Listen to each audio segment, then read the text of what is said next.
సృష్టికి మూలం అమ్మ. మాతృత్వం ప్రతి స్త్రీ యొక్క కల. సంతానలేమిలో దంపతులకు ఏర్పడే సమస్యలకు భారతదేశంలోని the best fertility hospital Fertinine. 49 అంటే సంతానం, 49 అంటే సంతోషం. మేడం, అమరావతిలో గతంలో ఆర్ఫేజ్ జోన్ కి ఇళ్ల పట్టాలు ఇవ్వకూడదు, అది ఇన్బ్యాలెన్స్ జరిగిద్దని చెప్పి కోర్టుకెళ్ళడం జరిగింది. అమరావతి రైతులు కానీ కొంతమంది ఎవరైతే ఉన్నారో, అక్కడ కొంతమంది ఇచ్చిన సంబంధించిన ఎవరైతే ఉన్నారో ఇక్కడ ఇంబ్యాలెన్స్ జరిగిద్దని టీడీపీ వారు స్వయానంగా చాలా మంది కూడా టీడీపీ సానుభూతులు కూడా కోర్టులో వేయడం జరిగింది. అలాగే ఇప్పుడు మరి అమరావతి కావాలంటే కనుక అక్కడ అభివృద్ధి చెందాలంటే చంద్రబాబు నాయుడే కావాలని చెప్పి ఉండవల్లి శ్రీదేవి గారు కూడా అనడం జరిగింది. ఈ పరిణామం ఎలా చూడవచ్చు? అమరావతి గురించి అమరావతి మరి రాజధానే కావాలని చెప్పేసి మరి ఎవరి అభిప్రాయం తీసుకొని మరి గత ప్రభుత్వం అమరావతిని రాజధానిగా ప్రకటించిందో ఎవరికి అర్థం కాని పరిస్థితి. నిజంగా అదే అమరావతి మీద మీరు నిజంగా 2014 నుంచి 19 వరకు మీరు చేసిన అక్రమాలు, రాజధాని చుట్టూ ఆడిన రాక్షస క్రీడ నిజంగా ఎంత దుర్మార్గం అంటే గత ప్రభుత్వంలో జరిగింది ఈ రాష్ట్ర ప్రజలు ఇంకా మరి గుర్తుంది. అందుకే కదా 2019లో మరి ఈ ప్రభుత్వం రాష్ట్ర ప్రభుత్వాన్ని గత ప్రభుత్వాన్ని చీకొట్టారు కాబట్టే, క్యాపిటల్గా ఒప్పుకోలేదు కాబట్టే ఎంత అక్రమం జరిగిందో అమరావతి చుట్టూ ఆ ప్రాంత ప్రజలు గమనించారు కాబట్టే జగన్మోహన్ రెడ్డి గారు నుంచోబెట్టిన ఈ క్యాండిడేట్ శ్రీదేవి గారిని గెలిపించారు. నిజంగా అమరావతి ప్రాంతంలో నిస్సిగ్గుగా ఒక వర్గానికేమో ₹1,00,000 భూమి, ఒక వర్గానికేమో ₹10,000. అంటే నేను ఎగ్జాంపులే చెప్తున్నానండి మనీ గురించి. ఇంత నిస్సిగ్గుగా రేట్లు ఫిక్స్ చేసి ఒక వర్గానికేమో అగ్రతాంబూలం ఇస్తే పేదలు, బడుగు, బలహీన వర్గాలని ఫ్రీగా ల్యాండ్ లాగేసుకొని వారి చుట్టూ ఒక కంచేసి వాళ్ళని తొక్కించిన ప్రభుత్వం గత ప్రభుత్వం. అది గమనించారు కాబట్టి రాష్ట్ర ప్రజలు 2019లో ఈ శ్రీదేవిని ఎమ్మెల్యేగా గెలిపించారు.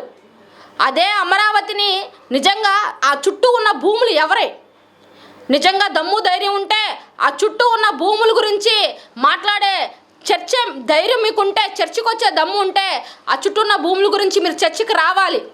ఎంతమంది ఎమ్మెల్యేలు, ఎంపీలు, మినిస్టర్లు, జడ్జెస్ యొక్క కుమార్తెలు, ఒక సినీ ప్రొడ్యూసర్, ఒక సినిమా హీరో, ఎంతమందికి ఆ చుట్టూ ప్రాంతంలో భూమి కలిగి ఉన్నారో ఈ రాష్ట్ర ప్రజలకు మీరు వివరించాలి. అమరావతి ఎమ్మెల్యేగా, ఒక క్యాపిటల్ ఎమ్మెల్యేగా మీరు ఆ చుట్టూ ఉన్న భూముల గురించి చెప్పే ధైర్యం మీకుందా? గత ప్రభుత్వంలో ఏ మినిస్టర్కి ఎంత ఉంది, ఏ హీరోకి ఎంత ఉంది, ఏ జడ్జి కూతుర్లకి ఎంత ఉన్నాయి అని ఆ చుట్టూ జరిగిన రాక్షస క్రీడ గురించి మీకు చెప్పగల ధైర్యం ఉందా? మీరు అదే ప్రాంతం అమరావతిలో ఎస్సీలను ఈ రోజు వరకు కూడా డెమోగ్రఫీ ఇంబ్యాలెన్స్ ఉంది అని చెప్పి కోర్టులో ఒక పిటిషన్ పడేసేసి ఎస్సీలను అక్కడ రానియకుండా ఏంటంటే ఆర్థిక స్థితిగతుల్లో చేంజెస్ వస్తాయంట. ఒక గ్రాఫిక్ రాజధాని చూపించి, అంటే డబ్బున్న వాళ్ళంతా అమరావతిలో ఒక బిల్డింగ్లు కట్టేసేసుకొని మేము ఇక్కడ స్వేచ్ఛగా మా కమ్యూనిటీ వారు మాత్రమే బ్రతకాలని చెప్పి ఒక సొసైటీని నిర్మించాలన్న మీ క్రీడనే ఈ ప్రభుత్వం కూల్చివేసినందుకు మీరు బాధపడుతున్నారా? కనీసం ఆ గ్రాఫిక్ రాజధానిలో మీకు స్థానం ఉందా? ఆయనకి పవర్ ఉంటే ఆ గ్రాఫిక్ రాజధానిలో మీకు కనీసం మీ ఊహకు కూడా ఆయన మిమ్మల్ని రానీడు కూడా. మీరు ఇది గమనించాలి. అక్కడ ఎంత డెమోగ్రఫీ ఇంబ్యాలెన్స్ అని చెప్పి ఒక కోర్టులో పిటిషన్ వేసేసి నేటి వరకు రాజధాని లేకుండా చేసి అక్కడ ఎస్సీలకు భూమి లేకుండా తరిమేస్తున్న స్థితి. జగన్మోహన్ రెడ్డి గారు ఎస్సీ, బీసీ, మైనార్టీ వర్గాలకు ఇళ్ల స్థలాలను కేటాయిస్తే అక్కడ కూడా ఒక పిటిషన్ పడేశారు. నేటి వరకు ఆ ఇంటి పట్టాలను డిస్ట్రిబ్యూషన్ చేసిన ఇళ్ళని కూడా కన్స్ట్రక్షన్ చేయకుండా ఆపేసింది ఎవరు? ఈ రాష్ట్ర ప్రజలు ఇది గమనించాలి. మనల్ని రాజధాని కాకుండానే ఆ ప్రాంతంలో అడుగు పెట్టనట్లేదు. అదే అమరావతి రాజధాని అయితే బడుగు బలహీన వర్గాలను ఆ ప్రాంతంలో తిరగలరా?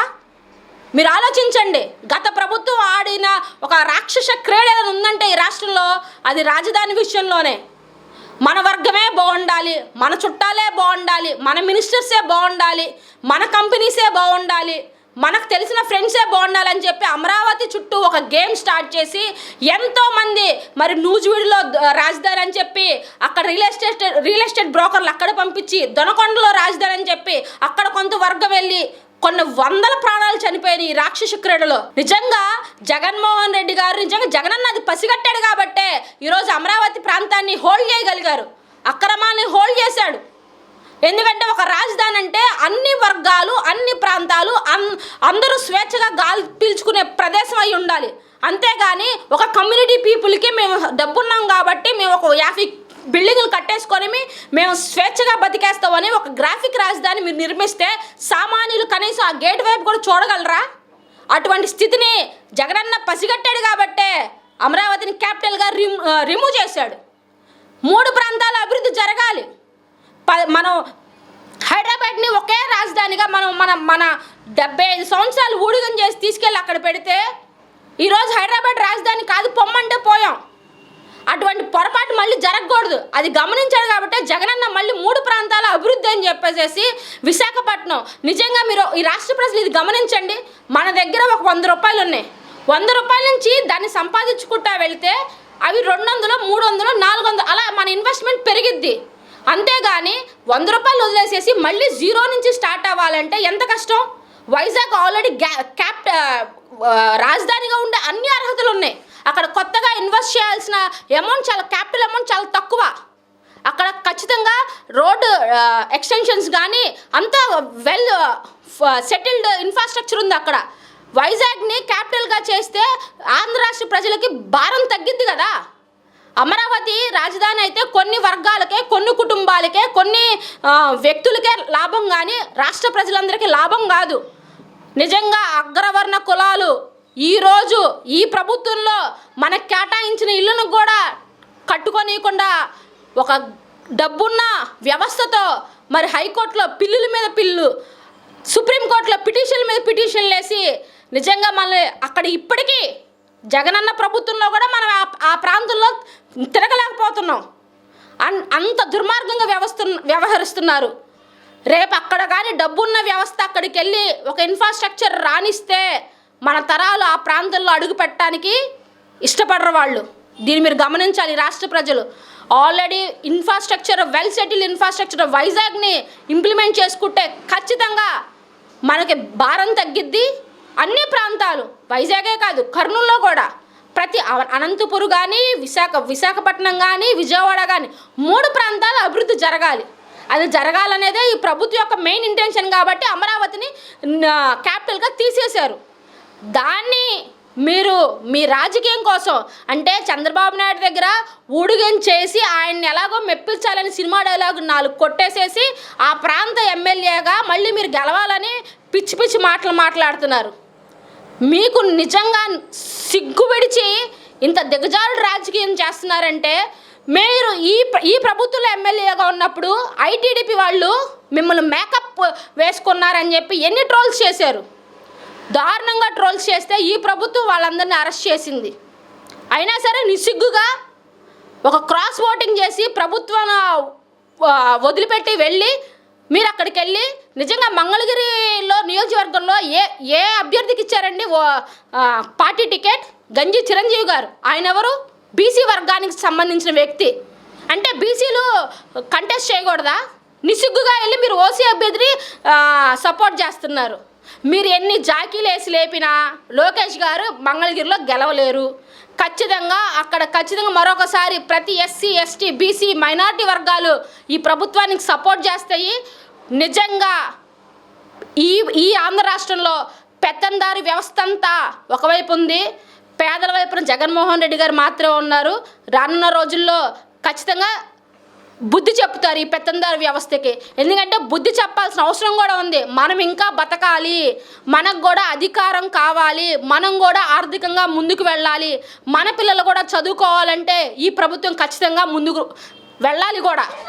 మేడం అసెంబ్లీలో గతంలో ఇప్పుడు ఏమన్నారంటే గుండె జగన్ అని కొట్టుకుంటున్నారు. ఇప్పుడేమో మరి నిన్న సభలో కూడా ఏమంటున్నారంటే రాముడు సీత లాంటి అయోధ్యుడు కూడా అని చెప్పి చంద్రబాబు నాయుడు పోవడం జరిగింది. అంటే ఇలాంటి వారిని ఎలా అర్థం చేసుకోవాలంటారు ప్రజలు? ఉండవల్లి శ్రీదేవి గారు గతంలో జగన్ అని గుండు కొట్టుకుంటే మరి ఈరోజు ఆమె సస్పెండ్ అవ్వగానే చంద్రబాబు నాయుడు అని కొట్టుకుంటుందని చెప్పేసి మరి నిస్సిగ్గువైన మాటలు మాట్లాడుతున్నారు. దిగజారుడు రాజకీయానికి కేర్ ఆఫ్ అడ్రస్ ఏదైనా ఉందంటే అది టీడీపీ పార్టీయే. గత ప్రభుత్వంలో 2014 నుంచి 19 వరకు ఆయనకి మెజారిటీ ఎమ్మెల్యేలు అభ్యర్థులుగా ఉన్నా కూడా సంతలో పశువుల మాదిరి 23 ఎమ్మెల్యేలను కొనుక్కుంది, ఒక ఎంపీని కొనుక్కుంది. ప్రజలు ఒక మెజారిటీ ఇచ్చి మీకు ప్రభుత్వం ఫామ్ చేయమని ఒక అధికారాన్ని అప్పచెప్పినా కూడా రాజకీయ వ్యభిచారకులుగా తయారు చేసిన పార్టీ ఏదైనా ఉందంటే అది టీడీపీ పార్టీ. 23 మంది ప్రతిపక్ష పార్టీలు కొని వాళ్ళ రాజకీయ జీవితం ఏమైందండి? సంకనాగిపోయారు. ఈ 2019లో వాళ్ళ ఉనికి కూడా ఎక్కడా కనబడట్లా. రేపు ఖచ్చితంగా శ్రీదేవి గారికి కూడా 2024లో ఖచ్చితంగా నాకు తెలిసి చంద్రబాబు నాయుడు గారికి టికెట్ ఇవ్వరు, 100% ఇవ్వరు. ఎందుకంటే ఆయనకు అధికారం లేనప్పుడే ఒక వంగలపూడి అనిత గుర్తొచ్చిద్ది, ఒక ఉండవల్లి శ్రీదేవి గుర్తొచ్చిద్ది.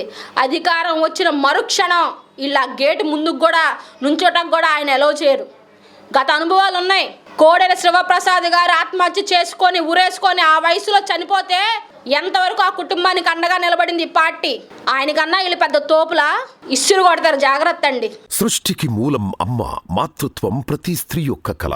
సంతానలేమిలో దంపతులకు ఏర్పడే సమస్యలకు భారతదేశంలోని ద బెస్ట్ ఫెర్టిలిటీ హాస్పిటల్ 49. 49 అంటే సంతానం, 49 అంటే సంతోషం.